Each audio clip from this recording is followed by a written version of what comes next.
আজকের রেসিপি গাজরের পায়েস রান্না করছি তোমাদের জন্য আমার এই ছোট্ট মাটির ছোট্ট রান্নাঘরে ছোট ছোট হাঁড়ি পাতিলে গাজরের পায়েস ভীষণ মজাদার এবং হেলদি একটি রেসিপি। প্রথমেই দিয়ে দিচ্ছি একদম খাঁটি গরুর দুধ। এখন রান্না করব তোমাদের জন্য ভীষণ ভীষণ মজাদার গাজরের পায়েস। এবার দিয়ে দিচ্ছি গাজর কুচি। আমি আগেই গাজর ধুয়ে খুব ভালো করে কুচি করে এনে এখানে রেখে দিয়েছিলাম। গাজর কুচিটা দলা পাকিয়ে গিয়েছে, তাই একটু নেড়ে দিলাম। এরপরে একে একে সকল উপকরণ দিয়ে দেব। এবার দিয়ে দেব এলাচ।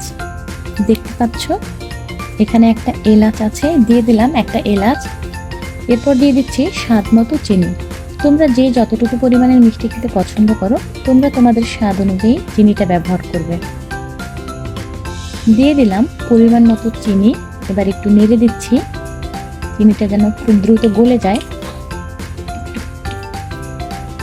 গাজরের পায়েস ভীষণ হেলদি একটি রেসিপি এবং গাজরে প্রচুর পরিমাণে পুষ্টি গুণাগুণ আছে, তোমরা খুব ভালো করেই জানো।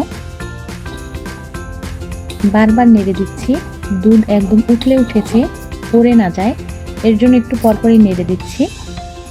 এরপরে আমি গাজরের পায়েসের সাথে কিছু বাদাম কুচি দিয়ে দেব। দিয়ে দিচ্ছি সামান্য পরিমাণ বাদাম কুচি। খুব ভালো করে নেড়ে দিচ্ছি। গাজরটা কিন্তু সেদ্ধ হয়ে গিয়েছে। কিছুক্ষণের মধ্যেই আমাদের গাজরের পায়েস রান্না শেষ হয়ে যাবে। তোমরা দ্রুত চলে আসো গাজরের পায়েস খাওয়ার জন্য আমার এই ছোট্ট মাটির ছোট্ট রান্নাঘরে। তোমাদের সকলের আমন্ত্রণ। কালারটা অনেক সুন্দর লাগছে। অনেকেই গাজরের পায়েসে ফুড কালার ব্যবহার করে, কিন্তু আমি কোনো খাবারের রং ব্যবহার করছি না। একদম ন্যাচারাল যে কালারটা, এটাই হচ্ছে আমার কাছে দেখতেও ভালো লাগে এবং স্বাদটাও খুব সুন্দর থাকে। এবার দিয়ে দিচ্ছি সামান্য পরিমাণ পাউডার মিল্ক। পাউডার মিল্কটা এর জন্যই দেওয়া, পায়েসের ঘনত্বটা একটু বাড়ানোর জন্য। তোমরা যখন গাজরের পায়েস রান্না করবে একদম শেষের দিকে পায়েস উঠানোর কিছুক্ষণ আগে তোমরা পাউডার মিল্কটা ব্যবহার করবে এবং খুব ভালো করে নেড়ে দিবে। এখন দিয়ে দিচ্ছি সামান্য পরিমাণ ঘি। এটা অপশনাল, এটা চাইলে তোমরা দিতেও পারো, নাও দিতে পারো। তবে ঘি দেওয়ার কারণে খুব সুন্দর একটা ঘিয়ের ফ্লেভার আসে। খাওয়ার সময় যখন ঘিয়ের ঘ্রাণটা আসে ভালো লাগে। তো কথা বলতে বলতে আমার গাজরের পায়েস কিন্তু রেডি হয়ে গিয়েছে। এখন পরিবেশন করব এই ছোট্ট মাটির বাটিতে। গাজরের পায়েস তুলে ফেলছি, এবার সম্পূর্ণটা ঢেলে ফেলবো।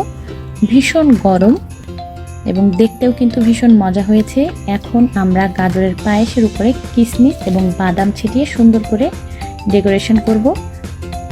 দেখতেই পাচ্ছ ভীষণ সুন্দর লাগছে দেখতে। আমি টেস্ট করে দেখেছি রান্নার ফাঁকে ফাঁকে, সব কিছুই ঠিকঠাক আছে, মজা হয়েছে অনেক। আজকের ভিডিওটা কেমন লাগলো তোমাদের কমেন্টে অবশ্যই জানাবে এবং এরকম প্রতিদিন মজার মজার রেসিপি দেখার জন্য তোমরা সব সময় আমার পেজ এবং ইউটিউব চ্যানেলে চোখ রাখবে এবং আমার সাথে থাকবে। এতক্ষণ ভিডিওটা দেখার জন্য তোমাদের অসংখ্য ধন্যবাদ। ভালো থাকবে সবাই।